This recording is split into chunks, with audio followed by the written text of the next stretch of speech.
सहनो भुनक्तु सह वीर्यं करवावहै तेजस्विनावधीतमस्तु मा विद्विषावहै।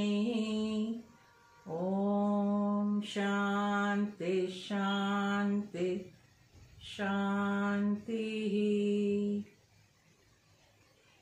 गुरुब्रह्मा गुरुविष्णु गुरुदेवो महेश्वरः गुरुसाक्षात् परब्रह्म तस्मै श्री गुरवे नमः। तस्मै श्री गुरवे नमः।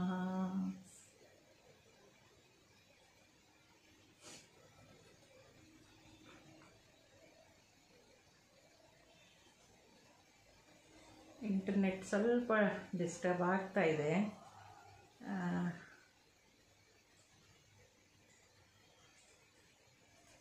ಇರಲಿ, ಪ್ರಯತ್ನ ಮಾಡೋಣ. ಗಣಪತಿ ಉಪನಿಷತ್ತು ಮೊದಲ 2 ಮಂತ್ರಗಳನ್ನು ನೋಡಿದ್ವಿ. ಇವತ್ತು ಕೂಡ ಶಾಂತಿ ಮಂತ್ರದೊಂದಿಗೆ ಪ್ರಾರಂಭ ಮಾಡೋಣ. ಓಂ ಭದ್ರಂ ಕರ್ಣೇಭಿಃ ಶೃಣುಯಾಮ ದೇವಾಃ ಭದ್ರಂ ಪಶ್ಯೇಮಾಕ್ಷಭಿರ್ಯಜತ್ರಾಃ ಸ್ಥಿರೈರಂಗೈಸ್ತುಷ್ಟುವಾಗುಂಸಸ್ತನೂಭಿಃ ವ್ಯಶೇಮ ದೇವಹಿತಂ ಯದಾಯುಃ ಸ್ವಸ್ತಿ ನ ಇಂದ್ರೋ ವೃದ್ಧಶ್ರವಾಃ ಸ್ವಸ್ತಿ ನಃ ಪೂಷಾ ವಿಶ್ವವೇದಾಃ ಸ್ವಸ್ತಿ ನಸ್ತಾರ್ಕ್ಷ್ಯೋ ಅರಿಷ್ಟನೇಮಿಃ ಸ್ವಸ್ತಿ ನೋ ಬೃಹಸ್ಪತಿರ್ದಧಾತು. ಓಂ ಶಾಂತಿ ಶಾಂತಿ ಶಾಂತಿಃ.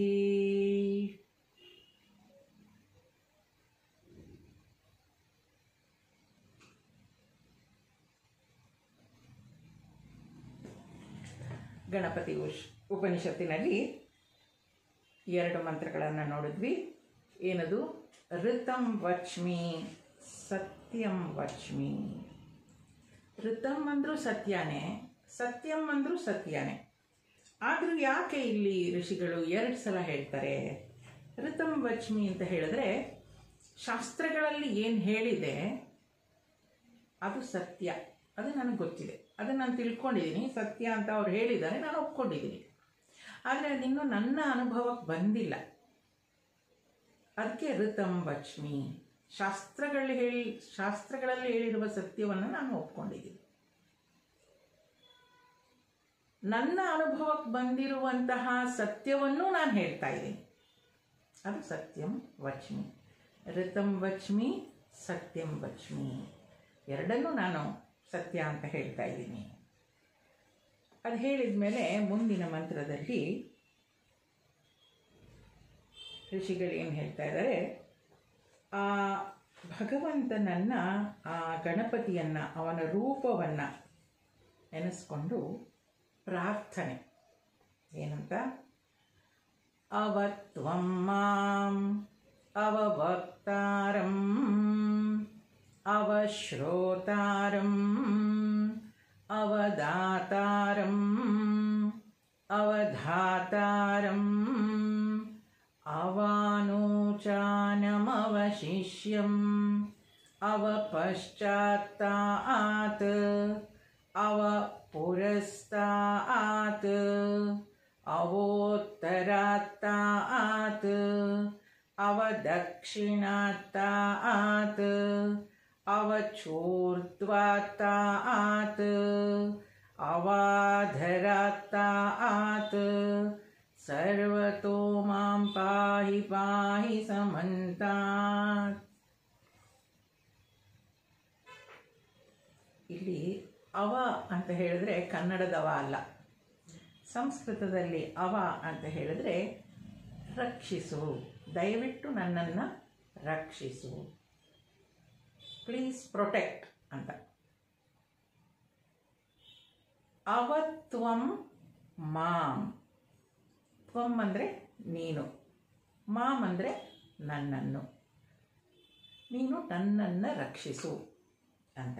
ಮೊದಲು ಶಬ್ದಾರ್ಥವನ್ನು ನೋಡ್ಕೊಳ್ಳೋಣ, ಆಮೇಲೆ ಅದರ ವಿವರಣೆ ನೋಡೋಣ. ಅವ ಅಂತ ಹೇಳಿದ್ರೆ ರಕ್ಷಿಸು ಅಂತ. ಅವ ತ್ವಂ ಮಾಂ, ನನ್ನನ್ನು ರಕ್ಷಿಸು. ಅವ ವಕ್ತಾರಂ, ಅವ ಅಂತ ಹೇಳಿದ್ರೆ ಮತ್ತೆ ರಕ್ಷಿಸು. ಯಾರನ್ನ? ವಕ್ತಾರನನ್ನ. ಯಾರು ವಕ್ತ ಅಂದರೆ ಮಾತನಾಡುವವನು, ಸ್ಪೀಕರ್, ಅವನನ್ನು ರಕ್ಷಿಸು. ಮತ್ತೆ ಹೇಳ್ತಾರೆ ಅವಶ್ರೋತಾರಂ, ಅವ ರಕ್ಷಿಸು. ಯಾರನ್ನು ರಕ್ಷಿಸು?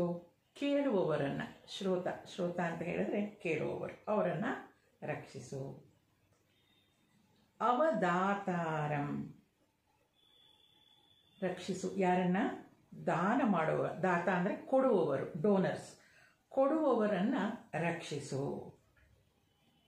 ಅವಧಾತಾರಂ, ಅಲ್ಲಿ ಧಾ ಮಹಾಪ್ರಾಣ ಇದೆ, ಅಲ್ಲಿ ಧಾತಾರಂ ಅಂದರೆ ಸಪೋರ್ಟರ್ಸ್, ಅಂದರೆ ಕೊಡುವವರನ್ನು ಕೂಡ ಸಪೋರ್ಟ್ ಮಾಡಬೇಕು, ತಗೊಳ್ಳೋರನ್ನು ಕೂಡ ಸಪೋರ್ಟ್ ಮಾಡಬೇಕು, ರಕ್ಷಿಸಬೇಕು, ಅಂಥವರನ್ನು ಕೂಡ ರಕ್ಷಿಸು. ಇಲ್ಲಿ ಕೊಡಿ, ಅವಾನೂಚಾನಮವ ಶಿಷ್ಯಂ ಅಂತ ಹೇಳುವಾಗ ಅವ ಅನೂಚಾನಮವ ಶಿಷ್ಯಂ ಆ ಥರ ನೋಡ್ಕೊಳ್ತೀವಿ. ಅನೂಚಾನಮ ಅಂತ ಹೇಳುವಾಗ ಅಲ್ಲಿ ಏನಂತ ಹೇಳಿದ್ರೆ ಗುರು ಅಂತ. ಯಾರು ನಮಗೆ ಹೇಳ್ಕೊಡ್ತಾರೋ ಅನೂಚಾನಂ ಅಂದರೆ ಅವರನ್ನು ಕೂಡ ರಕ್ಷಿಸು, ಹೇಳ್ಕೊಡುವವರನ್ನು, ಗುರುಗಳನ್ನು ರಕ್ಷಿಸು. ಅವಾನೂಚಾನಮವ ಶಿಷ್ಯಂ, ಶಿಷ್ಯಂ ಆ ಗುರುಗಳನ್ನು ರಕ್ಷಿಸು, ಶಿಷ್ಯನನ್ನು ಕೂಡ ರಕ್ಷಿಸು, ಅವನ ಡಿಸೈಪಲ್. ಅವ ಪಶ್ಚಾತ್ತ ಆತ್, ಅವ ಅಂದರೆ ಮತ್ತೆ ರಕ್ಷಿಸು. ಎಲ್ಲಿಂದ? ಪಶ್ಚಾತ್ತ ಆತ್. ಇಲ್ಲಿ ಹಿಂದಿನಿಂದ. ಪಶ್ಚಾತ್ ಈಗ ಯಾವ ಸಾಮಾನ್ಯವಾಗಿ ನಾವು ಧ್ಯಾನ ಕೂತ್ಕೊಂಡಾಗ ಹಿಂದಿನಿಂದ ಏನಾದರೂ ತೊಂದರೆ ಆಗಿಬಿಟ್ರೆ ಆ ಥರ, ಬಿಹೈಂಡ್, ಹಿಂದಿನಿಂದ. ಪಶ್ಚಾತ್ತ ಆತ್, ಹಿಂದಿನಿಂದ ನನ್ನನ್ನು ರಕ್ಷಿಸು. ಅವ ಪುರಸ್ತಾತ್ತ ಆತ್, ನನ್ನನ್ನು ಮುಂದಿನಿಂದ ರಕ್ಷಿಸು. ಅವ ಉತ್ತರಾತ್ತ ಆತ್, ಉತ್ತರ ದಿಕ್ಕಿನಿಂದ ನನ್ನನ್ನು ರಕ್ಷಿಸು. ಅವ ದಕ್ಷಿಣಾತ್ತ ಆತ್, ದಕ್ಷಿಣ ದಿಕ್ಕಿನಿಂದ ಕೂಡ ನನ್ನನ್ನು ರಕ್ಷಿಸು. ಅಂದರೆ ಇಲ್ಲಿ 4 ದಿಕ್ಕುಗಳು, ಪೂರ್ವ, ಪಶ್ಚಿಮ, ಉತ್ತರ, ದಕ್ಷಿಣ, ಈ 4 ಕಡೆಯಿಂದನೂ ನನ್ನನ್ನು ರಕ್ಷಿಸು.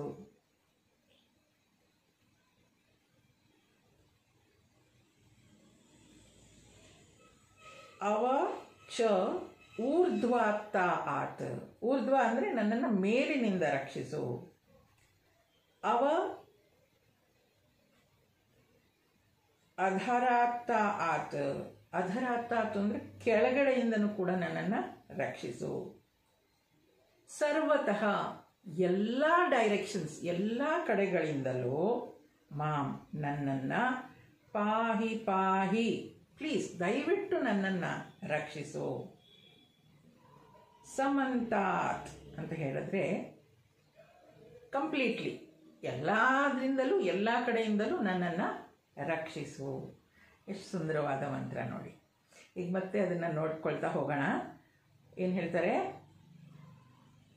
ನನ್ನನ್ನು ರಕ್ಷಿಸು. ಈಗ ರಕ್ಷಿಸಲಿಕ್ಕೆ ಏನು ರಕ್ಷಿಸು ಅಂತ ಹೇಳಿದ್ರೆ, ಯಾವುದೇ ರೀತಿಯ ಒಂದು ತೊಂದರೆ ಆಗದೇ ಇರುವ ಹಾಗೆ ನನ್ನನ್ನು ರಕ್ಷಿಸಬೇಕು ಅಂದರೆ ದೈಹಿಕವಾಗಿ ನಾನು ಆರೋಗ್ಯವಾಗಿರಬೇಕು, ಎಮೋಷನಲಿ ನಾನು ಬ್ಯಾಲೆನ್ಸ್ಡ್ ಆಗಿರಬೇಕು, ಮಾನಸಿಕವಾಗಿ ನಾನು ಸ್ಥಿರವಾಗಿರಬೇಕು. ಆಗಷ್ಟೇ ನಾನು ಈ ಆಧ್ಯಾತ್ಮಿಕ ಅಧ್ಯಯನದಲ್ಲಿ ತೊಡಗಲಿಕ್ಕೆ ಸಾಧ್ಯ ಆಗುತ್ತೆ. ಅದರಿಂದ ನನ್ನನ್ನು ರಕ್ಷಿಸು ಅಂತ ಹೇಳಿದ್ರೆ ಆ ಮನಸ್ಥಿತಿಯನ್ನು ನನಗೆ ಕೊಡು ಅಂತ ಕೇಳ್ಕೊಳ್ತಾ ಇರೋದು. ಮೊದಲನೇದು ಏನು ಹೇಳ್ತಾರೆ? ಅವತ್ವಮ್ಮ, ನನ್ನನ್ನು ರಕ್ಷಿಸು. ಈಗ ಮೊದಲು ನನ್ನನ್ನು ನಾನು ರಕ್ಷಿಸ್ಕೊಂಡ್ರೆ ನಾನು ಬೇರೆಯವ್ರನ್ನ ರಕ್ಷಿಸ್ಲಿಕ್ಕೆ ಸಾಧ್ಯ, ಸ್ವಾರ್ಥ ಅನ್ನಿಸ್ಬೋದು. ಆದರೂ ಕೂಡ ಈಗ ನನ್ನನ್ನು ನಾನು ರಕ್ಷಣೆ ಮಾಡಿಕೊಂಡು ನಾನು ಸರಿಯಾಗಿಲ್ಲದೆ ಇದ್ದರೆ ಬೇರೆ ಯಾರನ್ನು ರಕ್ಷಿಸ್ಲಿಕ್ಕೆ ಸಾಧ್ಯ ಆಗಲ್ಲ. ಆದ್ದರಿಂದ ಪ್ರತಿಯೊಬ್ಬರೂ ಕೂಡ ನನ್ನನ್ನು ನಾನು ಮೊದಲು ರಕ್ಷಿಸ್ಕೊಳ್ಬೇಕು, ಆಮೇಲೆ ಉಳಿದವ್ರನ್ನ. ಅದು ಸ್ವಾರ್ಥ ಅಲ್ಲ. ಆಧ್ಯಾತ್ಮಿಕ ಜೀವನದಲ್ಲಿ ಯಾವಾಗಲೂ ನಾವು ಹೇಳ್ತೀವಿ, ಇಲ್ಲ ಅವ್ರು ಚೆನ್ನಾಗಿರಬೇಕು ನೋಡಿ, ಅವ್ರು ಹಾಗೆ ಮಾಡ್ತಾರೆ. ಸ್ವಾಮೀಜಿಯವ್ರು ನಮ್ಗೆ ಯಾವಾಗಲೂ ಹೇಳ್ತಾರೆ, ಮೊದಲು ನಿನ್ನನ್ನು ನೀನು ನೋಡ್ಕೊ, ನಿನ್ನನ್ನು ನೀನು ಸುಧಾರಿಸ್ಕೊ, ಆಮೇಲೆ ಬೇರೆಯವ್ರನ್ನ ಸುಧಾರಿಸ್ತೀಯಂತೆ ಅಂತ. ಪಾಪ ಅವ್ರಿಗೆ ಎಷ್ಟೊಂದು ತೊಂದರೆ ಇದೆ, ಹಾಗಾಗ್ತಾ ಇದೆ, ಅರೆ ಮೊದಲು ನೀನು ಸರಿಯಾಗಿರೋದು ಕಲ್ತ್ಕೊ ಅಂತ ಹೇಳ್ತಾರೆ. ಹಾಗೆ ನನ್ನನ್ನು ನಾನು ರಕ್ಷಿಸ್ಕೊಳ್ಳೋದು ಅಂದ್ರೇನು? ನನ್ನ ಆಧ್ಯಾತ್ಮಿಕ ಸಾಧನೆಯಲ್ಲಿ ನಾನು ಆಚೆ ಈಚೆ ಹೋಗದೆ ಇರೋ ಹಾಗೆ ನನ್ನನ್ನು ರಕ್ಷಿಸುವಂಥ ಭಗವಂತನಲ್ಲಿ ಪ್ರಾರ್ಥಿಸಬೇಕು. ನಾವು ಅಂದ್ಕೊಳ್ಬೋದು, ಭಗವಂತನನ್ನು ಏನು ಪ್ರಾರ್ಥಿಸೋದು, ನನ್ನ ಮನಸ್ಸನ್ನು ನಾನು ಇಟ್ಕೊಂಡ್ರೆ ಸಾಕಲ್ವ ಸರಿಯಾಗಿ. ಎಷ್ಟೋ ಸಲ ಪ್ರಯತ್ನ ಮಾಡ್ತೀವಿ, ಆಗೋದೇ ಇಲ್ಲ. ಇಲ್ಲಿಗೆ ನೋಡಿ, ಎಲ್ಲದರಲ್ಲೂ ಅವನ ಪವಾಡ ಇದೆ ಅನ್ನೋಕ್ಕೆ. ಇಷ್ಟು ಜನ ನೀವು ಆನ್ಲೈನಲ್ಲಿ ನನ್ನ ಮಾತುಗಳನ್ನು ಕೇಳಬೇಕು ಅನ್ನೋದಿದ್ರೆ ಅವನೇ. ನೀವು ಆಗೋದಿಲ್ಲ, ನಾನು ಯಾಕೆ ಕೇಳಬೇಕು, ಹೊರಟೋಗ್ತೀನಿ ಅಂದರೂ ಕೂಡ ಅವನು ಹೇಳಕ್ಕೆ ತಂದು ಕೂರಿಸ್ಬೋದು. ಅಥವಾ ನಾನು ಕೂತ್ಕೊಳ್ಳಲ್ಲ, ನಾನು ಹೊರಟೋಗ್ತೀನಿ, ಇಲ್ಲಿ ಯಾಕೆ ಇರಬೇಕು ಅಂತ ಹೇಳಿದ್ರೆ ಬರದೇ ಇರೋ ಹಾಗೂ ಮಾಡ್ಬೋದು. ಎಲ್ಲ ಅವನ ಕೈಯಲ್ಲಿದೆ. ಅದರಿಂದ ನನ್ನನ್ನು ರಕ್ಷಿಸು. ಈ ರೀತಿಯ ಅಧ್ಯಯನಕ್ಕೆ ನನ್ನ ಮನಸ್ಸನ್ನು ತಯಾರುಗೊಳಿಸ್ಕೊಳ್ಳೋದಕ್ಕೆ, ನಾನು ತಯಾರಾಗಲಿಕ್ಕೆ ನನ್ನನ್ನು ರಕ್ಷಿಸು ಅಂತ ಕೇಳೋದು. ಆಮೇಲೆ ಏನು ಹೇಳ್ತಾ ಇದ್ದಾನೆ? ಅವವಕ್ತಾರಂ ಅಂದರೆ ಯಾರು ನೋಡಿ, ಎಷ್ಟೋ ಜನ ಜ್ಞಾನಿಗಳಿರಬಹುದು, ಎಷ್ಟೋ ಜನ ಸಾಕಷ್ಟು ತಿಳ್ಕೊಂಡಿರೋರು ಇರ್ತಾರೆ, ಆದರೆ ಎಲ್ಲರಿಗೂ ಹೇಳಲಿಕ್ಕೆ ಸಾಧ್ಯ ಆಗೋದಿಲ್ಲ. ಒಂದ್ಸಲ ಸ್ವಾಮೀಜಿಯವರು ಮಾತನಾಡ್ತಾ ಹೇಳ್ತಾ ಇದ್ರು, ಜೀವನದಲ್ಲಿ ಭಯ ಅನ್ನೋದಿದೆಯಲ್ಲ, ಮೊದಲನೇ ಭಯ ಯಾವುದು ಅಂತ ಹೇಳಿದ್ರೆ ಸಾವಿನ ಭಯ ಅಂತೆ. ಎರಡನೇ ಭಯ ಯಾವುದು ಅಂದರೆ, ಇದೆಲ್ಲ ಸ್ಟ್ಯಾಟಿಸ್ಟಿಕ್ಸ್ ನೋಡಿ ಹೇಳಿರೋದು. ಎರಡನೇ ಭಯ ಯಾವುದು ಅಂತ ಹೇಳಿದ್ರೆ ಸ್ಟೇಜ್ ಮೇಲೆ ನಿಂತ್ಕೊಂಡು ಮಾತನಾಡೋದಂತೆ.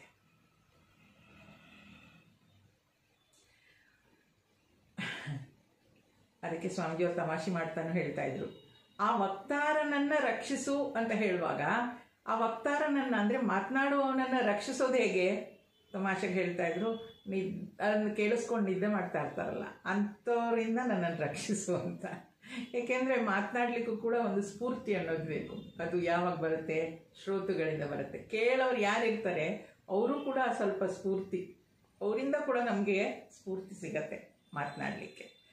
ಆದ್ದರಿಂದ ಆ ವಕ್ತಾರನನ್ನು ಒಳ್ಳೆಯದಾಗಿ ಮಾತನಾಡ್ತಾನಲ್ವಾ, ಅವನನ್ನು ರಕ್ಷಿಸು. ಸಾಕಷ್ಟು ತಿಳ್ಕೊಂಡಿರೋರು ಇರ್ತಾರೆ, ಆದರೆ ಮಾತನಾಡ್ಲಿಕ್ಕೆ ಆಗಲ್ಲ ಅವ್ರಿಗೆ. ಎಷ್ಟೋ ಜನಗಳಲ್ಲಿ ಹೇಳ್ತಾರೆ, ಅವರು ತಿಳ್ಕೊಂಡಿದ್ದಾರೆ, ಆದರೆ ಅವ್ರಿಗೇನು ತಿಳ್ಕೊಂಡಿದ್ದಾರೆ ಅದನ್ನು ಹೇಳಲಿಕ್ಕೆ ಸಾಧ್ಯ ಇಲ್ಲ, ಅವ್ರಿಗೆ ಸಾಧ್ಯ ಆಗ್ತಾ ಇಲ್ಲ, ಏನು ಕಮ್ಯುನಿಕೇಟ್ ಮಾಡಬೇಕು ಅದಾಗ್ತಾ ಇಲ್ಲ ಅಂತ. ಒಳ್ಳೆ ವಕ್ತಾರ ಅಂತ ಹೇಳಿದ್ರೆ ಅವನು ಏನನ್ನು ತಿಳಿಸ್ಬೇಕು ಅಂತ ಅಂದ್ಕೊಂಡಿರ್ತಾನೋ ಅದನ್ನು ಸರಿಯಾಗಿ ತಿಳಿಸ್ಲಿಕ್ಕೆ ಸಾಧ್ಯ ಆಗುತ್ತೆ. ಕಮ್ಯುನಿಕೇಷನ್ ಅಂತ ಹೇಳ್ತಾರೆ, ಅದು ಕಮ್ಯುನಿಕೇಷನ್ ಸ್ಕಿಲ್ಸ್ ಅಂತ ಕ್ಲಾಸಸ್ ಎಲ್ಲ ಮಾಡ್ತಾರೆ. ಯಾವಾಗಲೂ ಒಂದ್ಸಲ ಚಿನ್ಮಯ ಮಿಷನಲ್ಲಿ ಗುರುದೇವಿರೋ ಸಮಯದಲ್ಲಿ ಯಾರೋ ಬಂದು ಹೇಳಿದ್ರಂತೆ, ನೀವು ಒಳ್ಳೆ ವಕ್ತಾರರಾಗಬೇಕು ಅಂತ. ಅಲ್ಲಿ ಕ್ಲಾಸಸ್ ನಡೀತಾ ಇತ್ತು. ಆ ಶಿಷ್ಯರೆಲ್ಲ ಮತ್ತೆ ಹೋಗಿ ಬೇರೆ ಕಡೆ ಮಾತನಾಡೋರಿದ್ರು. ಅದಕ್ಕೆ ಅವ್ರು ಹೇಳಿದ್ರಂತೆ, ನಿಮಗೆ 35 ಅಂಶಗಳನ್ನು ನೆನಪಿಟ್ಕೊಂಡಿದ್ರೆ ನೀವು ಒಳ್ಳೆಯ ವಕ್ತಾರರಾಗಲಿಕ್ಕೆ ಸಾಧ್ಯ ಅಂತ. ಆವಾಗ ಅವರೆಲ್ಲ ಹೋಗಿ, ಅವ್ರು ಹೋದ್ಮೇಲೆ ಸ್ವಾಮೀಜಿ ಗುರುದೇವ್ ಹತ್ರ ಹೋಗಿ ಹೇಳಿದ್ರಂತೆ, ಈ ಥರ ಅವ್ರು ಹೇಳಿದ್ರು 35 ವಿಚಾರಗಳನ್ನು ನಾವು ನೆನಪಿಟ್ಕೊಳ್ಬೇಕಂತೆ ಮಾತನಾಡುವಾಗ. ಅಂದರೆ ಎದುರುಗಡೆಯವ್ರನ್ನ ಇಂಪ್ರೆಸ್ ಮಾಡಲಿಕ್ಕೆ ಈ ರೀತಿಯಲ್ಲೇ ನಾವು ಹೇಳಬೇಕು, ಈ ರೀತಿಯಲ್ಲಿ ನಾವು ನಿಂತ್ಕೊಳ್ಬೇಕು, ಈ ರೀತಿಯಲ್ಲಿ ಮಾತನಾಡಬೇಕು, ಈ ಥರ ಎಲ್ಲ ಒಂದಷ್ಟೇನೋ ಹೇಳಿದ್ರಂತೆ ಅವರು. ಹೌದಾ ಅಂತ ಗುರುದೇವ್ ಹೇಳಿದ್ರಂತೆ, ನಿನ್ನಲ್ಲಿ ಕಂಟೆಂಟ್ ಇದ್ದರೆ, ಕಂಟೆಂಟ್ ಅಂದರೆ ಜ್ಞಾನ ಸರಿಯಾಗಿದ್ದರೆ ಇದು ಯಾವುದೂ ಬೇಕಾಗಿಲ್ಲ. ನಿನ್ನಲ್ಲಿ ನೀನು ಸರಿಯಾಗಿ ಕಲೀಲಿಲ್ಲ, ನಿನಗೆ ಜ್ಞಾನ ಇಲ್ಲ ಅದ್ರ ಬಗ್ಗೆ ಅಂತ ಹೇಳಿದ್ರೆ ಆ 35 ಪಾಯಿಂಟ್ನ ನೀನು ನೆನಪಿಟ್ಕೊಳ್ಬೇಕು ಅಂತ. ಇದನ್ನು ತೇಜೋಮ್ಯಾನಂದಜಿಯವರು ಅವರ ಗಣಪತಿ ಉಪನಿಷತ್ತಿನಲ್ಲಿ ಅರ್ಥವನ್ನು ಬರೆಯುವಾಗ ಬರೆದಿದ್ದಾರೆ. ಹಾಗಾಗಿ ವಕ್ತಾರ ಸಾಕಷ್ಟು ತಿಳ್ಕೊಂಡಿರ್ಬೋದು. ಈಗ ನೋಡಿ, ನಾವೇ ನೋಡ್ತೀವಿ, ಅವ್ರು ತುಂಬ ತಿಳ್ಕೊಂಡಿರ್ತಾರೆ, ಅವ್ರಿಗೆ ಟೈಮ್ ಕೊಟ್ಟಿರ್ತೀವಿ 10 ನಿಮಿಷದಲ್ಲಿ ಅದನ್ನು ಹೇಳಿ ಅಂತ. 10 ನಿಮಿಷದಲ್ಲಿ ಮುಗಿಯೋದೇ ಇಲ್ಲ, 10 ನಿಮಿಷದಲ್ಲಿ ಶುರುವೇ ಆಗಲ್ಲ, ಅದು ಟಾಪಿಕೇ ಶುರು ಆಗಲ್ಲ. 10 ನಿಮಿಷ ಆದಮೇಲೆ ಶುರು ಆಗುತ್ತೆ. ನಾವು 10 ನಿಮಿಷ ಮಾತಾಡಿ ಅಂದಿರ್ತೀವಿ, 1 ಗಂಟೆವರೆಗೂ ಮಾತನಾಡ್ತಾರೆ. ಇನ್ನು ಕೆಲವರು ಇರ್ತಾರೆ 10 ನಿಮಿಷ ಮಾತನಾಡಿ ಅಂತಂದರೆ 2 ನಿಮಿಷದಲ್ಲಿ ಮುಗ್ದೋಗ್ಬಿಡುತ್ತೆ, ಏನು ಇರೋದೇ ಇಲ್ಲ ಮಾತನಾಡಲಿಕ್ಕೆ. ಅದರಿಂದ ವಕ್ತಾರ ಅಂತ ಹೇಳಿದ್ರೆ ಅವನು ಸಾಕಷ್ಟು ಜ್ಞಾನವನ್ನು ಹೊಂದಿರುವಂಥವನು. ಅವನು ಆ ಜ್ಞಾನವನ್ನು ಬೇರೆಯವರಿಗೆ ಹಂಚ್ಕೊಳ್ಳಿಕ್ಕೆ ಅವನಲ್ಲಿ ಆ ಕೆಪಾಸಿಟಿ ಇದೆ ಅಂತ. ಅಂತಹ ವಕ್ತಾರನನ್ನು ರಕ್ಷಿಸು. ರಕ್ಷಣೆ ಬೇಕು ಅವನಿಗೆ. ಏನಕ್ಕೆ? ಆರೋಗ್ಯದಲ್ಲಿ ರಕ್ಷಣೆ ಬೇಕು. ಅವನು ಮಾಡ್ತಾ ಇರೋ ಕೆಲಸ ಕಾರ್ಯಗಳಲ್ಲಿ ಸರಿಯಾದ ರೀತಿಯಲ್ಲಿ ನಡಿಬೇಕು ಅಂದರೆ ರಕ್ಷಣೆ ಬೇಕು. ಅದಕ್ಕೆ ಅವನನ್ನು ರಕ್ಷಿಸು. ನನ್ನನ್ನು ರಕ್ಷಿಸು, ವಕ್ತಾರನನ್ನೇ ರಕ್ಷಿಸು ಅಂತ ಯಾಕೆ ಹೇಳಬೇಕು? ನಮ್ಮ ಅಧ್ಯಯನದ ದಾರಿಯಲ್ಲಿ ಅದೇ ಬೇಕಾಗಿರೋದು. ಇನ್ಯಾರನ್ನೋ ರಕ್ಷಿಸು ಅಂತ ನಾವು ಕೇಳಬೇಕಾಗಿಲ್ಲ. ಅಲ್ಲಿ ನಾವು ಅಧ್ಯಯನಕ್ಕೆ ತೊಡಗಿದ್ದೀವಿ, ನನ್ನ ಗುರುಗಳನ್ನು ರಕ್ಷಿಸಬೇಕು, ವಕ್ತಾರನನ್ನು ರಕ್ಷಿಸಬೇಕು. ಆದ್ದರಿಂದ ಅವವಕ್ತಾರಂ ಅವಶ್ರೋತಾರಂ. ನೋಡಿ, ಸ್ವಾಮೀಜಿಯವರು ಹೇಳ್ತಾರೆ, ಕೇಳುವಾಗ 3-4 ಥರದ ಜನ ಇರ್ತಾರಂತೆ. ಕೇಳುವಾಗ ಕೆಲವರು ಕೇಳಿಸ್ಕೊಳ್ತಾ ನಿದ್ದೆ ಹೋಗ್ಬಿಡ್ತಾರಂತೆ, ಅವ್ರನ್ನ ಸೋತ ಅಂತಾರೆ ಸ್ವಾಮೀಜಿಯವರು. ಇನ್ನು ಕೆಲವರು ಸರೋತ ಅಂತ ಹೇಳ್ತಾರೆ. ಸರೋತ ಅಂತ ಹೇಳಿದ್ರೆ ಅವ್ರು ಏನು ಹೇಳ್ತಾರೋ ಅದಕ್ಕೆಲ್ಲ ವಿರುದ್ಧವಾಗಿ ಹೇಳೋದು, ಕೇಳಿಸ್ಕೊಳ್ಳೋದೇ ಇಲ್ಲ ಸರಿಯಾಗಿ. ಅವ್ರು ಏನು ಹೇಳ್ತಿದ್ದಾರೆ ಆಗಲೇ ಈ ಕಡೆಯಿಂದ ಒಂದು ಬರ್ತಾ ಇರುತ್ತೆ ಅದರ ವಿರುದ್ಧವಾಗಿ. ಶ್ರೋತ ಅಂದರೆ ಸರಿಯಾಗಿ ಕೇಳಿಸ್ಕೊಳ್ಳೋರು. ನೋಡಿ, ವಕ್ತಾರ ಅವನು ಕರೆಕ್ಟಾಗಿ ಏನು ಹೇಳಬೇಕೋ ಅದನ್ನು ಹೇಳಲಿಕ್ಕೆ ಸಾಧ್ಯ. ಆದರೆ ಅದನ್ನು ಏನು ಹೇಳ್ತಿದ್ದಾನೆ ಅದನ್ನೇ ಸರಿಯಾಗಿ ಅವನು ಹೇಳಿದ್ದನ್ನು ಅರ್ಥ ಮಾಡ್ಕೊಳ್ಳೋದಕ್ಕೆ ಲಿಸನರ್ ಅಂದರೆ ಕೇಳುವವನು ಕೂಡ ಶ್ರೋತ ಏನಿರ್ತಾನೆ ಅವನು ಸರಿಯಾಗಿರ್ಬೇಕು. ಅವನನ್ನು ರಕ್ಷಿಸು. ಅವನು ಪಾಪ ಕೇಳ್ತಾ ಇರ್ತಾನೆ, ಪಕ್ಕದಲ್ಲಿ ಕೂತ್ಕೊಂಡು ಯಾರೋ ಏನೋ ಹೇಳ್ತಾ ಇದ್ರೆ ಅವನು ಕೇಳಲಿಕ್ಕೆಲ್ಲ ಆಗುತ್ತೆ. ಆದ್ದರಿಂದ ಅವನನ್ನು ರಕ್ಷಿಸು. ಕೇಳಿಸ್ಕೊಳ್ಳುವಾಗಲೂ ಅಷ್ಟೇ, ನಾವು ಏನು ನಮ್ಮದು ಮನಸ್ಸಷ್ಟೇ. ನೋಡಿ, ಮೊದಲೆಲ್ಲ ಏನೋ ಕೇಳ್ತಾ ಇದ್ದರೆ ಮನಸ್ಸಿನಲ್ಲಿ ನಮ್ಮದೇ ಒಂದು ಏನೋ ಚಾಟ್ರಿಂಗ್ ಶುರುವಾಗ್ಬಿಟ್ಟಿರುತ್ತೆ. ಅಲ್ಲ ಆ ಥರ ಹೇಳಿದ್ರು, ಇಲ್ಲಿ ಈ ಥರ ಹೇಳಿದ್ರು, ಇವರೇನೋ ಬೇರೆ ಹೇಳ್ತಿದ್ದಾರೆ, ಹಾಂ ಇದನ್ನು ನಾನು ಅಲ್ಲಿ ಕೇಳಿದ್ದೆ, ಶುರುವಾಗ್ಬಿಡುತ್ತೆ ಅದು. ಲಿಸನಿಂಗ್ ಅಂದರೆ ಅದು ನನಗೆ 1000 ಗೊತ್ತಿರ್ಬೋದು, ಆದರೆ ಅದನ್ನೆಲ್ಲ ಬದಿಗಿಟ್ಟು ಈಗ ನಾನು ಇದನ್ನು ಫ್ರೆಶ್ಶಾಗಿ ಕೇಳ್ತಾ ಇದ್ದೀನಿ ಅನ್ನೋ ಥರ. ಹೇಗೆ ಅಂದರೆ ಒಂದು ಬ್ಲ್ಯಾಕ್ ಬೋರ್ಡ್ ಮೇಲೆ ಏನೇನೋ ಬರೆದಿರ್ತಾರೆ, ಅದ್ರ ಮೇಲೆ ನೀವು ಮತ್ತೆ ಬರೀಲಿಕ್ಕೆ ಹೋದರೆ ಅದು ಏನು ಕಾಣಲ್ಲ. ಆದ್ದರಿಂದ ಆ ಮನಸ್ಸು ಅನ್ನೋದು ಕ್ಲಿಯರ್ ಆಗಿರಬೇಕು ಅಂದರೆ ಬ್ಲ್ಯಾಕ್ ಬೋರ್ಡ್ ಮೇಲೆ ಏನು ಇಲ್ಲದೆ ಇದ್ದಾಗ ಬರೆದ್ರೆ ಅದು ಸ್ವಚ್ಛವಾಗಿ ಕಾಣುತ್ತೆ. ಹಾಗೆ ನಮ್ಮ ಮನಸ್ಸು ಕೂಡ ಸ್ವಚ್ಛವಾಗಿದ್ದು ಬೇರೆ ಏನನ್ನೂ ಯೋಚಿಸದೆ ಏಕಾಗ್ರತೆಯಿಂದ ಕೂತ್ಕೊಂಡ್ರೆ ಎಲ್ಲವನ್ನು ಕೇಳಲಿಕ್ಕಾಗತ್ತೆ. ಅಂತಹ ಶ್ರೋತನನ್ನು ಕಾಪಾಡು, ಅವನನ್ನು ರಕ್ಷಿಸು. ಅವ ಶ್ರೋತಾರಂ, ಮಾತನಾಡುವವನನ್ನು ರಕ್ಷಿಸು. ಶ್ರೋತಾರಂ ಕೇಳುವವನನ್ನು ರಕ್ಷಿಸು, ಕಾಪಾಡು. ಅವದಾತಾರಂ, ನೋಡಿ, ಹೇಳುವವರು ಕೇಳುವವರು ಒಂದು ಕಡೆ ಸಮಾಧಾನವಾಗಿ ಕೂತ್ಕೊಂಡು ಅಧ್ಯಯನ ಮಾಡಬೇಕು ಅಂದರೆ ಹಿಂದಿನ ಕಾಲದಲ್ಲೆಲ್ಲ ಕೇಳಿದ್ದೀವಿ. ಶಿಷ್ಯರು ಗುರುಗಳ ಮನೆಯಲ್ಲೇ ಹೋಗಿರ್ತಾ ಇದ್ರಂತೆ. ಅಲ್ಲಿ ಋಷಿಪತ್ನಿ ಅವರಿಗೆ ಅಡುಗೆ ಮಾಡಿ ಹಾಕ್ತಾ ಇದ್ರಂತೆ. ಹಾಗೆ ಮಾಡುವಾಗ ಈ ದಾತಾರ ಅಂತ ಹೇಳಿದ್ರೆ ಮನೆಯಲ್ಲಾದರೆ ಸಂಸಾರದಲ್ಲಾದರೆ ತಂದೆಯನ್ನು ದಾತ ಅಂತ ಕರಿತೀವಿ. ಯಾಕೆ? ತಂದು ಹಾಕೋನು ಅವನು ಅಂತ. ಆದರೆ ಇಲ್ಲಿ ಒಂದು ಆಶ್ರಮ, ಒಂದು ಗುರುಕುಲದಲ್ಲಿ ತಂದು ಹಾಕ್ತಾ ಇರೋರು ಯಾರು? ಋಷಿ ತಂದು ಹಾಕ್ತಾ ಇರ್ತಾನೆ. ಆದರೆ ಆ ತಂದು ಹಾಕೋದು ಅಂದರೆ ಏನು? ಈ ಮಕ್ಕಳನ್ನು ನೋಡ್ಕೊಳ್ಳೋದಕ್ಕೆ ಅವನಿಗೆ ಮತ್ತೆ ಯಾರೋ ದಾನ ಮಾಡೋರು ಬೇಕಾಗ್ತಾ ಇರುತ್ತೆ. ಆ ರೀತಿಯಾಗಿ ದಾನ ಮಾಡುವವರನ್ನು ಕಾಪಾಡು.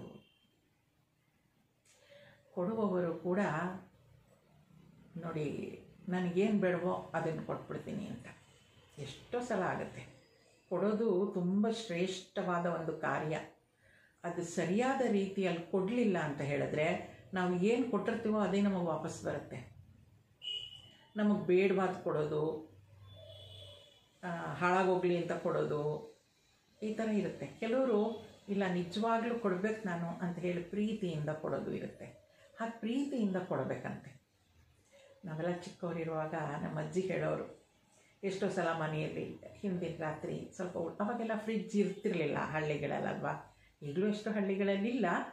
ಆ ಉಳಿದಿದ್ದೇನಾದರೂ ಇದ್ದರೆ ಬೆಳಗ್ಗೆ ಕೆಲಸದವರಿಗೆ ಕೊಡಬೇಕು ಅಂತ ಮಾಡಿಟ್ಟಾಗ ಒಂದು ಸ್ವಲ್ಪ ಬಿಸಿದು ಇರ್ತಾಯಿತ್ತು, ರಾತ್ರಿ ತಣ್ಣಗಿದ್ದು ಇರ್ತಾಯಿತ್ತು. ನಾವೇನಾದರೂ ಅಜ್ಜಿ ಇದನ್ನು ಅವ್ರಿಗೆ ಕೆಲಸದವ್ರಿಗೆ ಕೊಡಲ ಅಂದರೆ ಅಜ್ಜಿ ಹೇಳೋರು, ಇಲ್ಲ ಇಲ್ಲ ತಣ್ಣಗಿರೋದು ಅವ್ರಿಗೆ ಕೊಡಬಾರ್ದಮ್ಮ, ಬಿಸಿದವ್ರಿಗೆ ಕೊಡು. ಯಾರಿಗೆ? ಮನೇಲಿ ಕೆಲಸ ಮಾಡೋರಿಗೆ.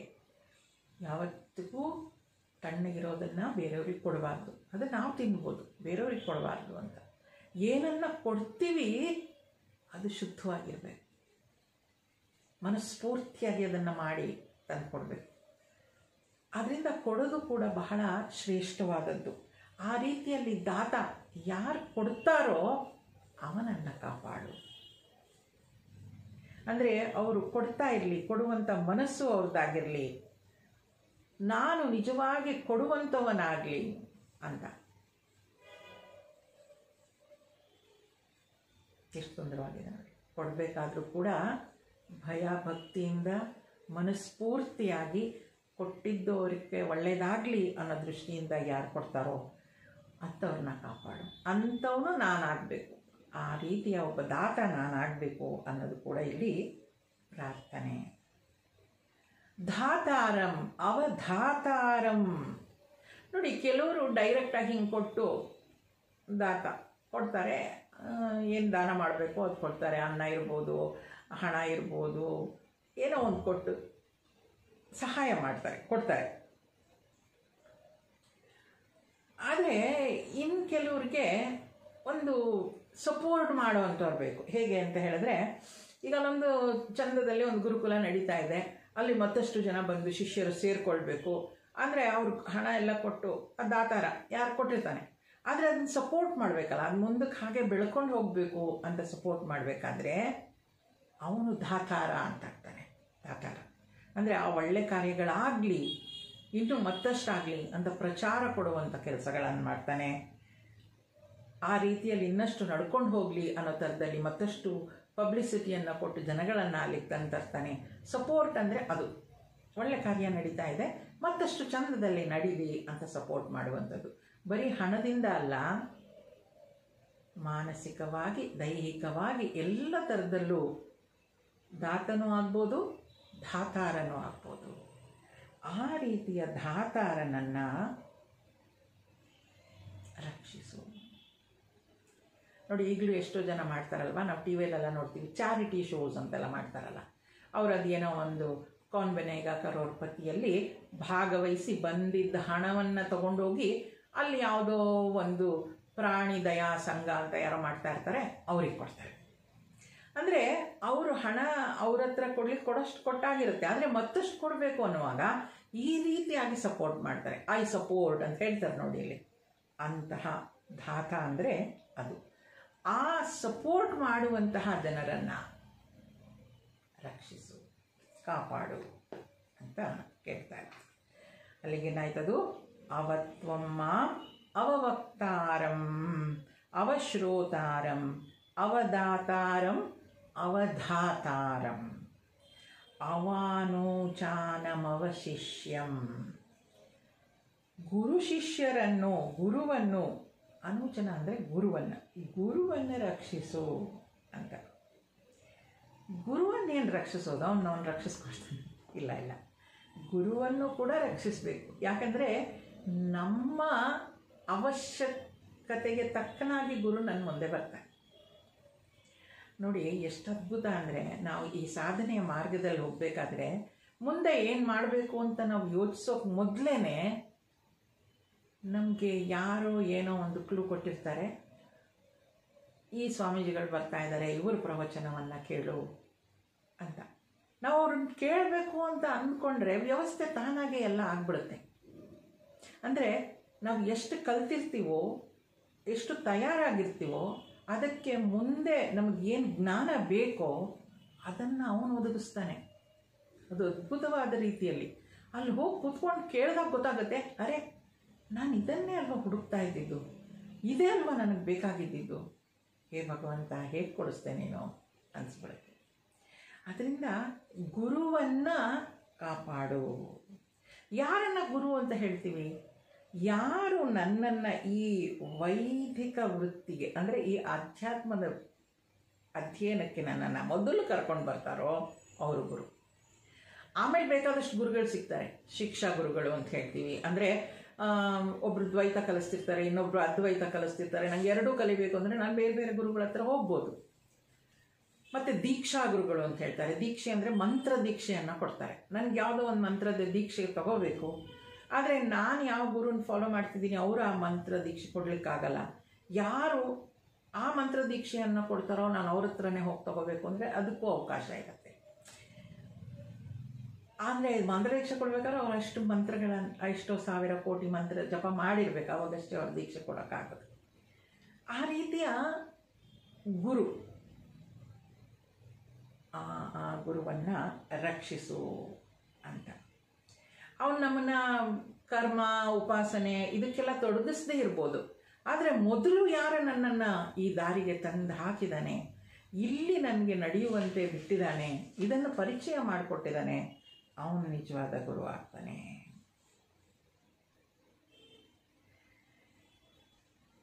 ನಾವು ಹಣವನ್ನು ಕೊಡೋದಕ್ಕಿಂತ, ಊಟವನ್ನು ಕೊಡೋದಕ್ಕಿಂತ ಜ್ಞಾನವನ್ನು ದಾನ ಮಾಡೋದು ದೊಡ್ಡ ದಾನ ಅಂತ ಹೇಳ್ತಾರೆ. ವಿದ್ಯೆಯನ್ನು ದಾನ ಮಾಡೋದು. ಅದಕ್ಕೆ ಒಂದು ಸೇಯಿಂಗ್ ಹೇಳ್ತಾರಲ್ವ, ಒಬ್ಬನಿಗೆ ಮೀನು ಹಿಡಿಯೋದನ್ನು ಕಲಿಸಿದ್ರೆ ಅವನ ಜೀವನ ಪೂರ್ತಿ ಆ ಮೀನು ಹಿಡಿದು ಜೀವನ ಮಾಡೋದನ್ನು ಕಲ್ತ್ಕೊಳ್ತಾನೆ. ಆದರೆ ಅವನಿಗೆ ಹಸುವಾಗಿದೆ ಅಂತ ಒಂದು ಮೀನು ಕೊಟ್ಟು ಊಟ ಹಾಕಿಬಿಟ್ರೆ ಅವನದು ಒಂದು ಹೊತ್ತಿನ ಊಟ ಅಷ್ಟೇ ತೀರುತ್ತೆ. ಅದರಿಂದಲೇ ಆ ದಾನ ಮಾಡೋದಕ್ಕಿಂತ ಅವನ ಜೀವನ ಹೇಗೆ ಮಾಡೋದು ಅಂತ ಕಲಿಸ್ತಾನಲ್ಲ, ಆ ಗುರು ಶ್ರೇಷ್ಠನಾಗ್ತಾನೆ. ಅಂತಹ ಗುರುಗಳಲ್ಲೆಲ್ಲ ಯಾರು ನಮಗೆ ಮುಕ್ತಿಯ ಮಾರ್ಗವನ್ನು ತೋರಿಸ್ತಾರೋ ಅವರು ಶ್ರೇಷ್ಠವಾದ ಗುರುಗಳಾಗ್ತಾರೆ.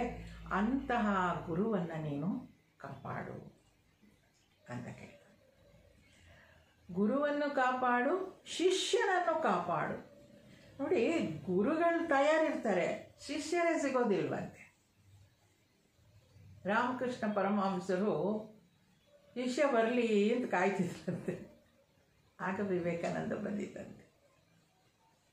ನಿನ್ನಂಥ ಶಿಷ್ಯ ಒಬ್ಬ ಬರಲಿ ಅಂತ ಕಾಯ್ತಿದ್ದೆ ಅಂತ ಹೇಳ್ತಾರೆ. ಹಾಗಾಗಿ ಗುರು ತನಗೆ ಗೊತ್ತಿರುವ ಎಲ್ಲವನ್ನು ದಾರ ಎರಿಬೇಕಾದ್ರೆ ಆ ಶಿಷ್ಯನಾದವನು ಸರಿಯಾದ ರೀತಿಯಲ್ಲಿ ಆ ಗುರುವಿನ ಜೊತೆಗೆ ಸಂಪರ್ಕವನ್ನು ಬೆಳೆಸ್ಕೊಳ್ಬೇಕು.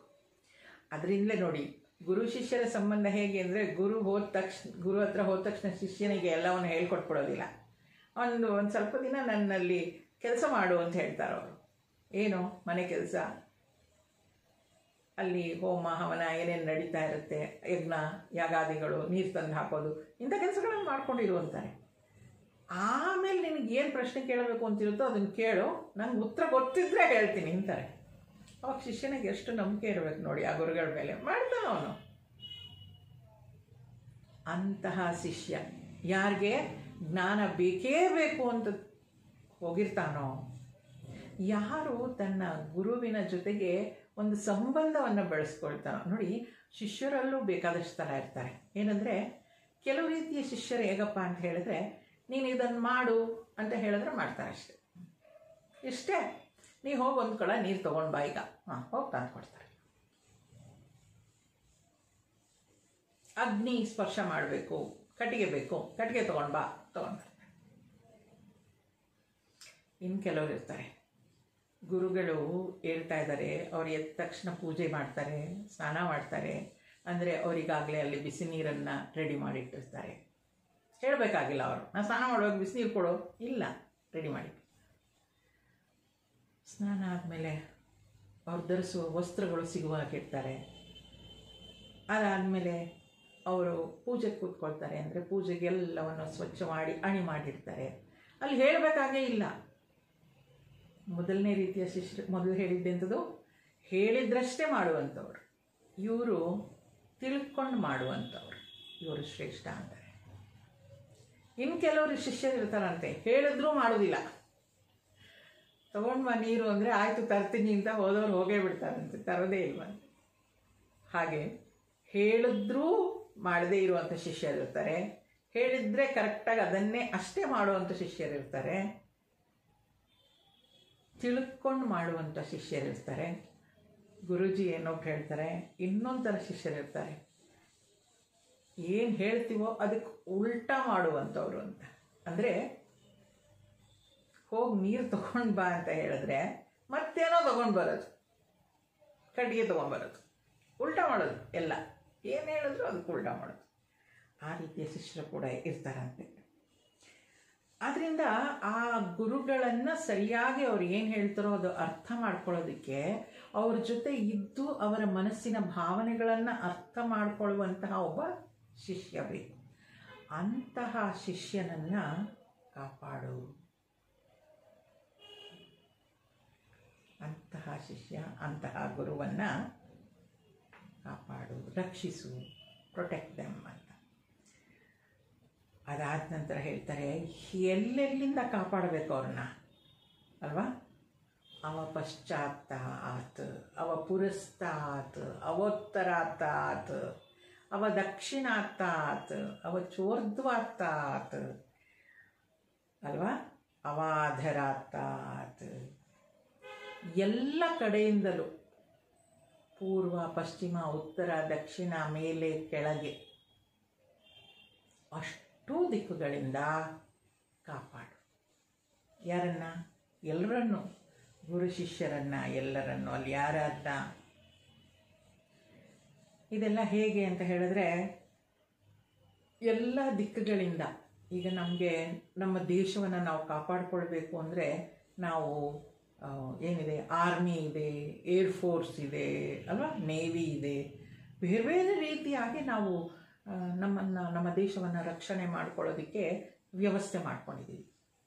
ಹಾಗೆ ಈ ಅಧ್ಯಾತ್ಮದ ಅಧ್ಯಯನಕ್ಕೆ ಅಥವಾ ಮನುಷ್ಯ ಜೀವನಕ್ಕೆ ಸರಿಯಾದ ರೀತಿಯಲ್ಲಿ ಬದುಕಬೇಕು ಅನ್ನೋದಾದರೆ ಅವನಿಗೂ ಕೂಡ ಒಂದು ಸರಿಯಾದ ಒಂದು ರಕ್ಷಣೆ ಬೇಕಾಗುತ್ತೆ. ಆ ರಕ್ಷಣೆಯನ್ನು ಕೊಡು ಅಂತ ಹೇಳ್ತಾರೆ. ನೀವೆಲ್ಲ ಮದುವೆಗಳಲ್ಲಿ ಅಥವಾ ಹೋಮ ಮಾಡುವಾಗ ನೋಡಿರಬೇಕು, ಅಷ್ಟ ದಿಗ್ಬಂಧನ ಅಂತ ಮಾಡ್ತಾರೆ. ಒಂದು ದಾರವನ್ನು ಇಟ್ಕೊಂಡು 8 ಜನ ಕೂತ್ಕೊಂಡು ಈ ಥರ ಎಲ್ಲ ಒಂದಷ್ಟು ಅಲ್ಲ, ಅಂದರೆ ಯಾವುದೇ ರೀತಿಯ ದುಷ್ಟ ಶಕ್ತಿಗಳು ನಮ್ಮನ್ನು ಕಾಡದೇ ಇರಲಿ ಅಂತ. ಆದ್ದರಿಂದ ಇಲ್ಲಿ ಗಣೇಶನನ್ನು ಏನು ಪ್ರಾರ್ಥಿಸ್ತಾ ಇದ್ದೀವಿ, ನಮ್ಮನ್ನು ಎಲ್ಲ ದಿಕ್ಕುಗಳಿಂದ ಕಾಪಾಡು ಅಂತ. ಇನ್ನೊಮ್ಮೆ ನೋಡಿ, ಈಗ ಅವತ್ವಂ ಮಾಂ ಅವವಕ್ತಾರಂ ಅವಶ್ರೋತಾರಂ ಅವದಾತಾರಂ ಅವಧಾತಾರಂ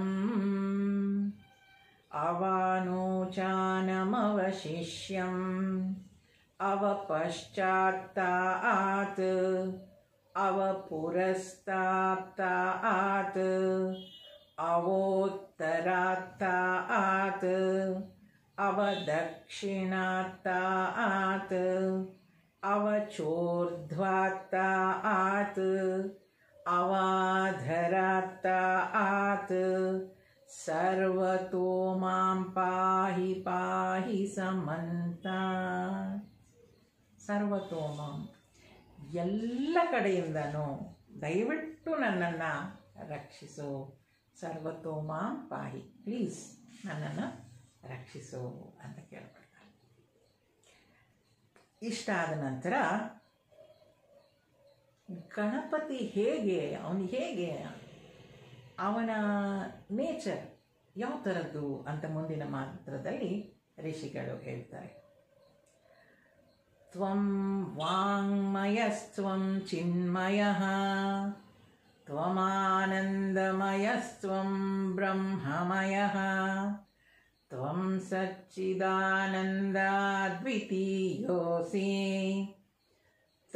ತ್ವಂ ಪ್ರತ್ಯಕ್ಷಂ ಬ್ರಹ್ಮಾಸಿ ತ್ವಂ ಜ್ಞಾನಮಯೋ ವಿಜ್ಞಾನಮಯೋಸಿ.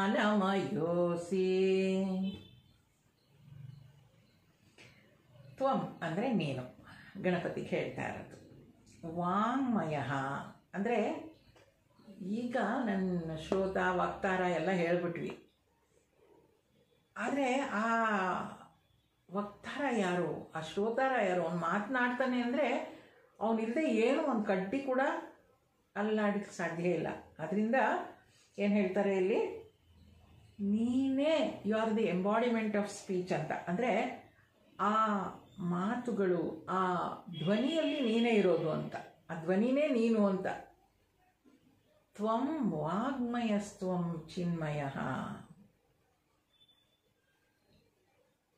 ಚಿನ್ಮಯ ಅಂದರೆ ಜ್ಞಾನ, ಕಾನ್ಷಿಯಸ್ನೆಸ್ ಅಂತ. ತ್ವಂ ನೀನೇನಾಗಿದೆಯಾ? ವಾಂಗ್ಮಯ. ವಾಂಗ್ಮಯ ಅಂದರೆ ಮಾತನಾಡೋದು ನೀನೇ. ಚಿನ್ಮಯ ಅಂತ ಹೇಳಿದ್ರೆ ಕಾನ್ಷಿಯಸ್ನೆಸ್, ಅದು ಕೂಡ ನೀನೇ. ಚಿನ್ಮಯ ಅಂದರೆ ಜ್ಞಾನ, ಅದು ಕೂಡ ನೀನೇ. ತ್ವಮಾನಂದಮಯಸ್ತ್ವಂ ಬ್ರಹ್ಮಮಯ. ತ್ವಂ ಆನಂದ, ನೀನೇ ಆನಂದ, ನೀನೇ ಆ bliss, eternal infinite eternal bliss ಅಂತ ಏನು ಹೇಳ್ತೀವಿ, ಆ ಆನಂದ, ಅತ್ಯಂತ ಏನು ಹೇಳ್ತಾರೆ, ಆತ್ಯಂತಿಕ ಸುಖ, ಇನ್ಫೈನೈಟ್ ಎಟರ್ನಲ್ ಹ್ಯಾಪಿನೆಸ್ ಏನು ಹೇಳ್ತೀವಿ, ಬ್ಲಿಸ್ ಅಂತ, ಅದು ನೀನೇ. ತ್ವಮಾನಂದಮಯಸ್ತ್ವಂ ಬ್ರಹ್ಮಮಯ. ಆನಂದಮಯ ನೀನೇ. ಆ ಬ್ರಹ್ಮಮಯ ಅಂತ ಹೇಳಿದ್ರೆ ಇಲ್ಲಿ ಇನ್ಫಿನಿಟಿ ಅಂತ, ಯಾವುದು ಮೊದಲು ಕೊನೆ ಇಲ್ಲದೆ ಇರುವಂಥದ್ದಿದೆಯೋ ಅದು ಅಂತ. ತ್ವಂ ಸಚ್ಚಿದಾನಂದ ದ್ವಿತೀಯೋಸಿ. ಸಚ್ಚಿತ್ ಆನಂದ ಸ್ವರೂಪವು ನೀನೇ. ಅಂದರೆ ಈ ಪ್ರಪಂಚದಲ್ಲಿ ನಾನ್ ಡ್ಯುಯಲ್ ಎಕ್ಸಿಸ್ಟೆನ್ಸ್ ಅಂತ ಹೇಳ್ತೀವಿ. ಏನು ಹೇಳ್ತೀವಿ ಅಂದರೆ ಆ ಎಲ್ಲವನ್ನೂ ವ್ಯಾಪಿಸಿರುವ ಬ್ರಹ್ಮತತ್ವ ಒಂದೇ. ಅದನ್ನು ಬಿಟ್ಟರೆ ಬೇರೆ ಯಾವುದು ಇಲ್ಲವೇ ಇಲ್ಲ, ಅದು ನೀನು. ಯಾವುದದು? ಸಚ್ಚಿದಾನಂದ ದ್ವಿತೀಯೋಸಿ. ಅಂದರೆ ಏನೇನು ದ್ವಿತೀಯೋಸಿ ಎರಡನೇದಿಲ್ಲ, ಅದೊಂದೇ ಇರುವಂಥದ್ದು ಅಂತ. ಸೂರ್ಯನನ್ನು ಬೆಳಗಲಿಕ್ಕೆ ಮತ್ತೊಂದು ಏನೋ ಬೇಕಾಗಿಲ್ಲ ಅಲ್ಲಿ, ಅಲ್ವಾ? ಹಾಗೆ ಈ ಎವಿಡೆಂಟ್ ಎಲ್ಲ ಕಡೆ ಇರುವಂತಹ ಬ್ರಹ್ಮತತ್ವ ಏನಿದೆ, ಅದಕ್ಕೆ ನಿನಗೆ ನೀನೇ ಸಾಟಿ ಅಂತ ಹೇಳ್ತೀವಲ್ವಾ, ಆ ಥರ. ತ್ವಂ ಪ್ರತ್ಯಕ್ಷಂ ಬ್ರಹ್ಮಾಸಿ. ತ್ವಂ ಜ್ಞಾನಮಯೋ ವಿಜ್ಞಾನಮಯೋಸಿ. ನೀನೇ ಜ್ಞಾನ, ನಾಲೆಡ್ಜ್. ನೀನೇ ವಿಜ್ಞಾನಮಯ. ವಿಜ್ಞಾನಮಯ ಅಂದರೆ ವಿಶೇಷವಾದ ಜ್ಞಾನ ಅಂತ. ಎಲ್ಲವೂ ನೀನೇ, ಅದು ಎಲ್ಲವೂ ನೀನೇ, ನಿಂದೇ ಅದು. You are the embodiment of all these things ಅಂತ ಹೇಳ್ತಾ ಇದ್ದಾರೆ. ಇಡೀ ಪ್ರಪಂಚ ಸೃಷ್ಟಿ ಆಗ್ತಾ ಇರೋದು ಅಥವಾ ಸೃಷ್ಟಿ ಆಗಿರೋದೇ ಶಬ್ದಗಳಿಂದ. ಈಗ ಶಬ್ದಗಳೇ ಇಲ್ಲ ಅಂದಿದ್ರೆ ನಮಗಿದು ಯಾವುದೂ ಅರ್ಥವೇ ಆಗ್ತಾ ಇರಲಿಲ್ಲ ಅಲ್ವಾ? ಯಾವುದೇ ಸ್ಕ್ರಿಪ್ಚರ್ಸ್ ಆಗಲಿ, ಯಾವುದು ಸರಿ ಯಾವುದು ತಪ್ಪು ಗೊತ್ತಾಗೋದೇ ನಮಗೆ ಶಬ್ದಗಳಿಂದ. ಆದ್ದರಿಂದ ತ್ವಂ ವಾಂಗ್ಮಯಸ್ತ್ವಂ ಚಿನ್ಮಯ. ಆ ಜ್ಞಾನವನ್ನು ಆ ಶಬ್ದಗಳ ಮೂಲಕ ನಮಗೆ ಕೊಡ್ತಾ ಇದೆಯಾ, ಅದು ನೀನೇ. ಅಂದರೆ ಲಾರ್ಡ್ ಆಫ್ ಸ್ಪೀಚ್, ಆ ಮಾತಿಗೆ ಅಧಿಕಾರಿ ನೀನೇ ಅಂತ. ನೋಡಿ ಎಷ್ಟು ಎಚ್ಚರವಾಗಿರ್ಬೇಕು ನಾವು ಮಾತನಾಡಬೇಕಾದ್ರೆ, ಅಲ್ವಾ? ತ್ವಮಾನಂದಮಯಸ್ತ್ವಂ ಬ್ರಹ್ಮಮಯ. ಅದು ಪ್ರಿನ್ಸಿಪಲ್ ಆಫ್ ಎಕ್ಸಿಸ್ಟೆನ್ಸ್. ಅದಿದ್ರೇ ಎಲ್ಲವೂ ಇರ್ಲಿಕ್ಕೆ ಸಾಧ್ಯ. ಆದರೆ ನನ್ನಲ್ಲಿರುವ ಚೈತನ್ಯ ಇದ್ದರಷ್ಟೇ ಇದು ಜೀವಂತವಾಗಿರ್ಲಿಕ್ಕೆ ಸಾಧ್ಯ. ಆದ್ದರಿಂದ ಆ ಜೀವಂತವಾಗಿರುವಂಥದ್ದು ಅಂತ ಹೇಳಲಿಕ್ಕೆ ಏನಾಗಬೇಕಲ್ಲಿ? ಬ್ರಹ್ಮಮಯ, ಆ ಚೈತನ್ಯ ಶಕ್ತಿಯಲ್ಲಿ ಇರಬೇಕು. ಆ ಲೈಫ್ ರಿಫ್ಲೆಕ್ಷನ್ಗೆ ಅದು ಬೇಕಲ್ಲಿ. ಅದಿಲ್ಲದಲೇ ಮತ್ತೇನು ಇರಲಿಕ್ಕೆ ಸಾಧ್ಯ ಇಲ್ಲ. ತ್ವಂ ಸಚ್ಚಿದಾನಂದ ದ್ವಿತೀಯೋಸಿ. ಆನಂದಮಯ. ನೋಡಿ, ಬೇರೆ ಎಲ್ಲವೂ ಕೂಡ ಹೊರಗಿನಿಂದ ಸಿಗುವ ವಸ್ತುಗಳಿಂದ ಆನಂದ ಪಡೋದು ಅಂತ ಆದರೆ, ಇಲ್ಲಿ ನನ್ನಲ್ಲೇ ನಾನು ಆನಂದಮಯನಾಗೇ ಇದ್ದೀನಿ. ಈಗ ನಿದ್ರೆಯಲ್ಲಿ ನಮಗೇನು ಬೇಕು? ಆನಂದವಾಗಿದ್ದೀವಿ ಅಲ್ವಾ? ನಿದ್ರೆಯಲ್ಲಿ ಆನಂದ ಇದೆ ಅಂದರೆ ಆ ನಿದ್ರೆಯಲ್ಲಿ ಏನು ಬೇಕಾಗಿದೆ ನನಗೆ? ಹೊರಗಿನ ವಸ್ತುಗಳು ಆನಂದ ಪಡಲಿಕ್ಕೆ. ಅದು ಆಂಟಿಸಿಪೇಟೆಡ್ ಜಾಯ್ ಅಲ್ಲ, ಅದಿದೆ. ನಾನೇ ಆನಂದ ಸ್ವರೂಪ, ಅದನ್ನು ಇಲ್ಲಿ ಹೇಳ್ತಿದ್ದಾರೆ. ನೀನೇ ಆ ಆನಂದ ಸ್ವರೂಪಕ್ಕೆ ಸೋರ್ಸ್. ಅದರಿಂದಲೇ ಅದೇ ಅಲ್ಲೇ ಇದೆ ಅದು, ಆದರೆ ಅದು ನಮ್ಗೆ ಅರ್ಥ ಆಗಿಲ್ಲ ಅಷ್ಟೇ. ತ್ವಂ ಸಚ್ಚಿದಾನಂದ ದ್ವಿತೀಯೋಸಿ. ತ್ವಂ ಪ್ರತ್ಯಕ್ಷಂ ಬ್ರಹ್ಮಾಸಿ. ಎಕ್ಸಿಸ್ಟೆನ್ಸ್ ಕಾಣ್ತಾ ಇದೆ, ನಮಗೆ ಗೊತ್ತಾಗ್ತಾ ಇದೆ. ಆ ಶಕ್ತಿ ಅನ್ನೋದು ಇಲ್ಲದೆ ಇದ್ದರೆ ಏನು ಇರ್ಲಿಕ್ಕೆ ಸಾಧ್ಯನೇ ಇಲ್ಲ ಅಂತ. ತ್ವಂ ಪ್ರತ್ಯಕ್ಷಂ ಬ್ರಹ್ಮಾಸಿ. ತ್ವಂ ಜ್ಞಾನಮಯೋ ವಿಜ್ಞಾನಮಯೋಸಿ. ನೀನು ಜ್ಞಾನಮಯನೂ ಹೌದು, ವಿಜ್ಞಾನಮಯನೂ ಹೌದು. ಆ ಜ್ಞಾನಮಯ ಮತ್ತು ವಿಜ್ಞಾನಮಯ ಕೋಶಗಳು ಅಂತೆಲ್ಲ ಹೇಳ್ತೀವಲ್ಲ, ಅಲ್ಲಿಗೇನು ಬೇಕಾಗಿಲ್ಲ. It is self evident. ಆ ಜ್ಞಾನಮಯ ಕೋಶ ಮತ್ತು ವಿಜ್ಞಾನಮಯ ಕೋಶ ಅಂತ ಹೇಳೋದಕ್ಕಿಂತ ಇಲ್ಲಿ ಆ ಜ್ಞಾನ ವಿಜ್ಞಾನ ಅದು ಕೂಡ ಪ್ಯೂರ್ ಕಾನ್ಷಿಯಸ್ನೆಸ್ ಅಂತಲೇ ಹೇಳೋದು. ಅದರ ಬೆಳಕಿನಲ್ಲೇ ನಾವು ಎಲ್ಲವನ್ನು ನೋಡಲಿಕ್ಕಾಗ್ತಾ ಇರೋದು. ಅದೆಲ್ಲವೂ ನೀನೇ ಅಂತ ಋಷಿಗಳು ಹೇಳ್ತಾರೆ. ಈ ಜ್ಞಾನ ಅಂತ ಹೇಳಿದ್ರೆ ಏನಪ್ಪ, ಜ್ಞಾನಕ್ಕೂ ವಿಜ್ಞಾನಕ್ಕೂ ವ್ಯತ್ಯಾಸ ಏನಪ್ಪ ಅಂದರೆ, ಜ್ಞಾನ ಅಂದರೆ ನಾನು ಏನೋ ಓದಿ ತಿಳ್ಕೊಳ್ತೀನಿ ಅಥವಾ ಮತ್ತೊಬ್ಬರ ಹತ್ರ ಕೇಳಿ ತಿಳ್ಕೊಳ್ತೀನಿ. ವಿಜ್ಞಾನ ಅಂತ ಹೇಳಿದರೆ ಅದು ನನ್ನ ಅನುಭವಕ್ಕೆ ಬರುತ್ತೆ.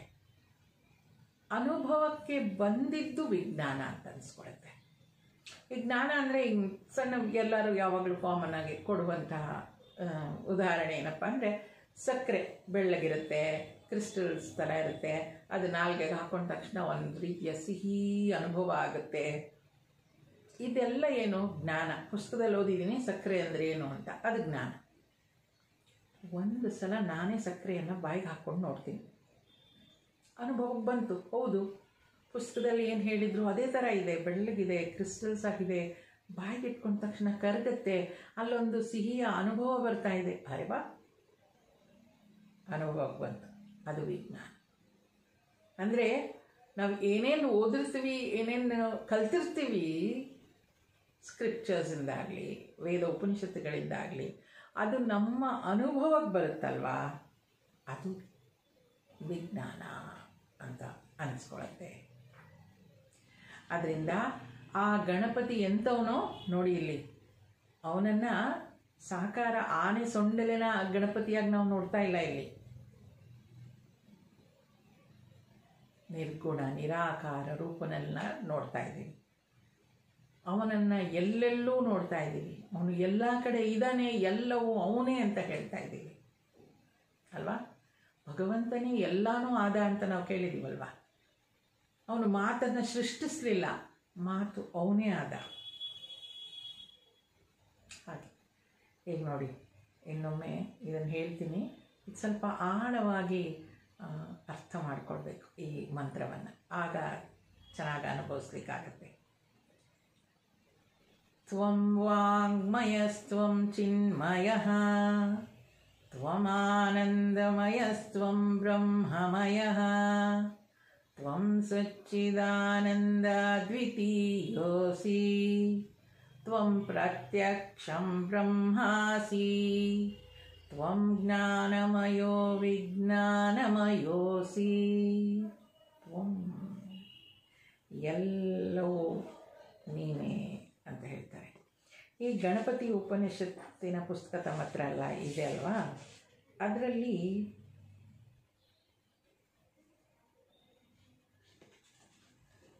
ಅದನ್ನು ಪರತತ್ವ ಅಂತ ಹೇಳ್ತಾರೆ. ಈ ವೇದಾಂತ ದರ್ಶನದಲ್ಲಿ ಏನು ಹೇಳಿರ್ತಾರೆ, ಆ ಪರಬ್ರಹ್ಮದಲ್ಲಿಯೇ ಸಮನ್ವಯ ಮಾಡಿ ಇಲ್ಲಿ ಹೊಗಳಿದೆ ಅಂತ. ಈ ಗಣಪತಿಯ ಒಂದು ಸಾಕಾರ ರೂಪವನ್ನು ಹೇಳ್ದಲೆ ಅಲ್ಲಿ ನಿರಾಕಾರವಾದ ಅವನ ಇದನ್ನು ಇಲ್ಲಿ ಹೇಳಿರೋದು ಈ ಮಂತ್ರದಲ್ಲಿ. ಈ ಮುಂದಿನ ಮಂತ್ರಗಳಲ್ಲೂ ಕೂಡ ಅದೇ ರೀತಿಯಾಗಿ ನಿರಾಕಾರ ಆರಾಧನೆ ಹೇಗಾಗತ್ತೆ ಅದನ್ನು ಹೇಳ್ತಾ ಹೋಗ್ತಾರೆ. ಅದನ್ನು ಮುಂದಿನ ಕ್ಲಾಸಲ್ಲಿ ನೋಡೋಣ. ಅಲ್ಲಿಗೆ ನಿಲ್ಲಿಸಿರ್ತೀನಿ.